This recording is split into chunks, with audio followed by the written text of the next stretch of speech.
Good night, teacher.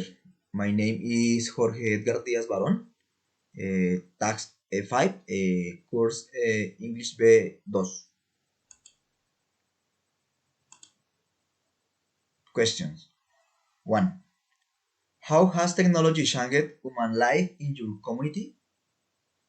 Technology has changed everyone's life. Nowadays, it's making things easier and allow to access information in a fast way. 2. What positive and negative aspects do you consider your community has had in the use of technology nowadays?